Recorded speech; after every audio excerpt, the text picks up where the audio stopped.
নমস্কার, আমি রুমি। আপনাদের সবাইকে আবারও একটা নতুন রেসিপিতে স্বাগত। আজ আমি আপনাদের দারুণ স্বাদের নরম তুলতুলে রসালো মুগ শ্যামলি পিঠে বানানো দেখাবো। পিঠের রেসিপিটা শেষ পর্যন্ত দেখার জন্য আপনাদের কাছে অনুরোধ রইল। খেতে কিন্তু খুবই ভালো হয়, বেশ নরম তুলতুলে আর রসালো। পিঠেগুলো দেখেই কিন্তু বোঝা যাচ্ছে। তো চলুন দারুণ স্বাদের পিঠেগুলো বানানো শুরু করা যাক। পিঠেগুলো বানানোর জন্য প্রথমে আমি একটি কড়াইতে মেজারিং কাপের 1/3 কাপ মুগ ডাল নিয়েছি। এখানে প্রায় 65 গ্রামের মতন মুগ ডাল আছে, 60 থেকে 65 গ্রাম। এবার মুগ ডালগুলোকে মিডিয়াম ফ্লেমে 2 মিনিটের মতো নাড়াচাড়া করে হালকা লাল করে ভেজে নিতে হবে।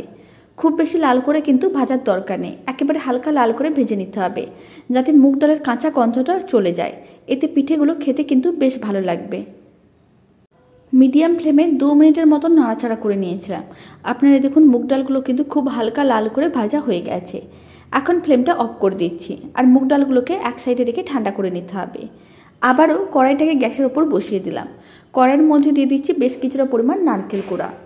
এখানে আমি প্রায় 1.5 কাপের মতন নারকেল কোড়া নিয়েছি।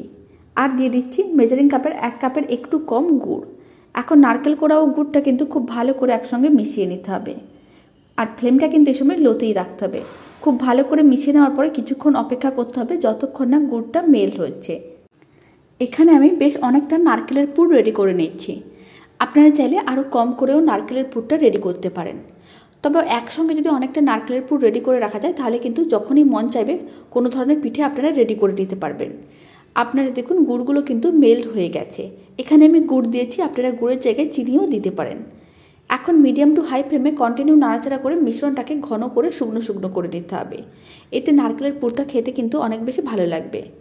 এখন আমি আপনাদের প্রায় 4 মিনিট পরে দেখাচ্ছি। আপনারা দেখুন মিশ্রণটা কিন্তু বেশ শুকনো শুকনো হয়ে যাচ্ছে আর কালারটাও কিন্তু চেঞ্জ হয়ে যাচ্ছে।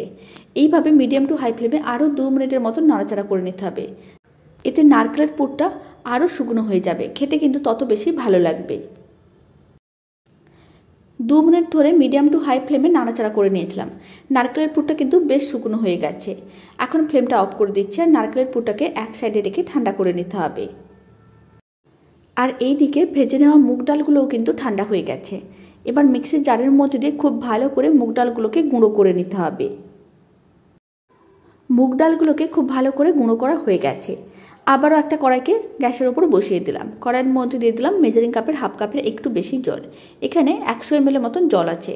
আর দিয়ে দিলাম 1 চামচের 3 ভাগের 1 ভাগ লবণ। খুব বেশি লবণ দেওয়ার কিন্তু দরকার নেই। জলটা খুব ভালো করে গরম করা হয়ে গেছে। ফ্লেমটা এখন একেবারেই লোতে করে দিলাম আর মুগ ডালের গুঁড়োটা জলের মধ্যে দিয়ে দিতে হবে। লো ফ্লেমে খুব ভালো করে মেশানো হয়ে গেছে।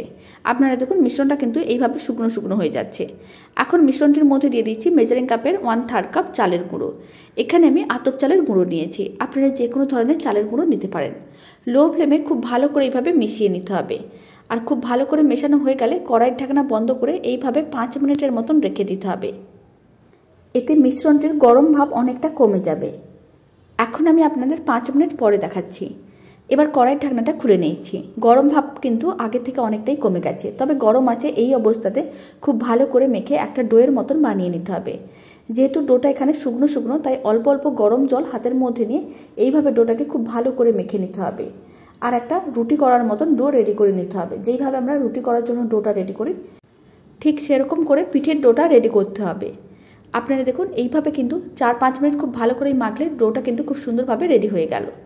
এখন ডোটি থেকে এইভাবে অল্প অল্প অংশ নিয়ে এক একটা লেচি আলাদা করে নিতে হবে। আর লেচিগুলো এখানে কিন্তু খুব বেশি বড় করার দরকার নেই, আর একেবারে ছোটো করার দরকার নেই। একটু মিডিয়াম সাইজের লেচিগুলো রেডি করে নিলাম। এবার একটা লেচি নিয়ে নিয়েছি।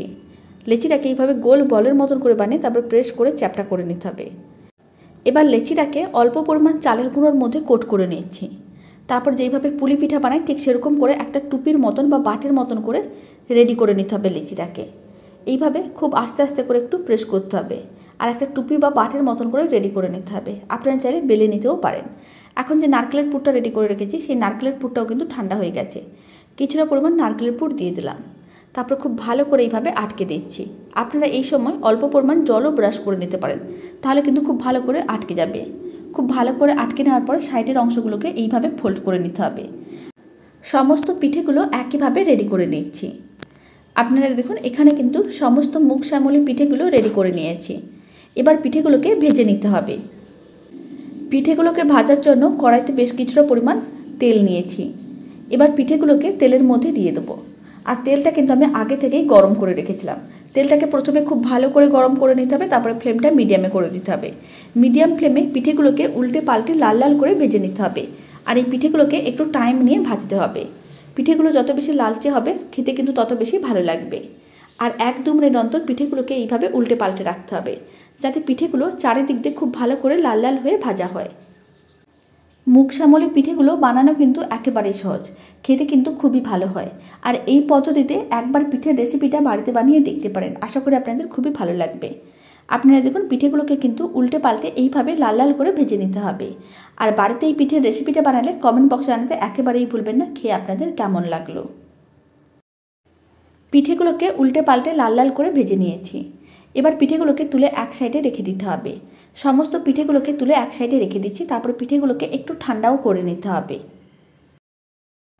এবার একটা ফ্রাইং প্যানকে গ্যাসের ওপর বসিয়ে দিলাম। ফ্রাইং প্যানের মধ্যে মেজারিং কাপের হাফ কাপ মানে 100 গ্রাম চিনি নিয়েছি। আর আমি যতটা চিনি নিয়েছি ঠিক ততটাই জল দিয়ে দিলাম। চিনিগুলো মেল্ট হওয়ার জন্য অপেক্ষা করব। চিনিগুলো মেল্ট হয়ে গেছে। এখন চিনি শিরাটাকে 1 মিনিট খুব ভালো করে ফুটিয়ে নিতে হবে। চিনি শিরাটা 1 মিনিট খুব ভালো করে ফুটিয়ে নিয়েছি। এখন ফ্লেমটা কিন্তু একেবারেই লোতে করে দিলাম। ফ্লেমটা লোতে রেখে সমস্ত পিঠেগুলো চিনি শিরার মধ্যে দিয়ে দিতে হবে। আর পিঠেগুলো চিনি শিরাতে দেওয়ার পরে খুব ভালো করে একবার চিনি শিরার মধ্যে পিঠেগুলোকে উল্টে পাল্টে নিতে হবে, যাতে পিঠেগুলো চিনি শিরাটা খুব ভালো করে সোক করে নেয়। আর ফ্লেমটা কিন্তু লোতেই রাখতে হবে। লো ফ্লেমে পিঠেগুলোকে ফ্রাইং প্যানের ঢাকনা বা কড়াইয়ের ঢাকনা বন্ধ করে এইভাবে 5 মিনিটের মতন রান্না করে নিতে হবে। এতে পিঠেগুলো খুব সুন্দরভাবে চিনি শিরাটা সোক করে নেবে। আর আপনাদের কাছে যদি খুব বেশি সময় থাকে তাহলে আপনারা পিঠেগুলোকে কিন্তু চিনি শিরার মধ্যে রেখে 3-4 ঘন্টাও রেখে দিতে পারেন, তাহলে কিন্তু পিঠেগুলো খুব সুন্দরভাবে রেডি হয়ে যাবে। আর সেই সময় কিন্তু ফ্লেমটা অফ করে 3-4 ঘন্টা চিনি শিরার মধ্যে রাখতে হবে। আর এখানে পিঠেগুলোকে আমি লো ফ্লেমে 5 মিনিট রান্না করে নিচ্ছি। লো ফ্লেমে 5 মিনিট রান্না করে নিয়েছিলাম, আর গ্যাসের ফ্লেমটা অফ করে আরও 5 মিনিট রেখে দিয়েছিলাম। এখন আমি আপনাদের মোটামুটি 10 মিনিট পরে দেখাচ্ছি। পিঠেগুলো কিন্তু একেবারেই রেডি হয়ে গেছে। আর পিঠেগুলোকে একটা প্লেটের মধ্যে সার্ভ করে নিয়েছি। পিঠের রেসিপিটা শেষ পর্যন্ত দেখার জন্য আপনাদের অসংখ্য ধন্যবাদ। আর এইভাবে মুগ শ্যামলি পিঠের রেসিপিটা বাড়িতে বানালে কমেন্ট বক্সে জানাতে একেবারেই ভুলবেন না খেয়ে আপনাদের কেমন লাগলো। এখানে আমি চিনি শিরা দিয়ে পিঠেটা রেডি করেছি, আপনারা চাইলে গুড়ের শিরাও দিতে পারেন। আর আপনারা যদি রেসিপিটি ফেসবুক থেকে দেখছেন, পেজটি ফলো করে নেওয়ার অনুরোধ রইল। আর ইউটিউব থেকে দেখলে চ্যানেলটি সাবস্ক্রাইব করে নেওয়ার অনুরোধ রইল। পাশে থাকা বেল আইকনটি প্রেস করে নেবেন নতুন রেসিপিটা আপডেট সবার আগে পাওয়ার জন্য। এখন আমি আপনাদের একটা পিঠে কেটেও দেখিয়ে দিচ্ছি কতটা নরম তুলতুলে রসালো হয়েছে। আপনারা দেখুন পিঠেটা দেখেই কিন্তু বোঝা যাচ্ছে কতটা নরম তুলতুলে আর রসালো হয়েছে। খেতে কিন্তু খুবই ভালো হয়। বাড়িতে একবার বানিয়ে দেখতে পারেন। আর বাড়িতে এই পিঠের রেসিপিটা বানালে কমেন্ট বক্সে জানাতে একেবারেই ভুলবেন না খেয়ে আপনাদের কেমন লাগলো। তো চলুন ভিডিওটা আমি এখানেই শেষ করছি। আপনারা সবাই ভালো থাকবেন, সুস্থ থাকবেন। আপনাদের সঙ্গে আবার নতুন রেসিপি নিয়ে দেখা হচ্ছে।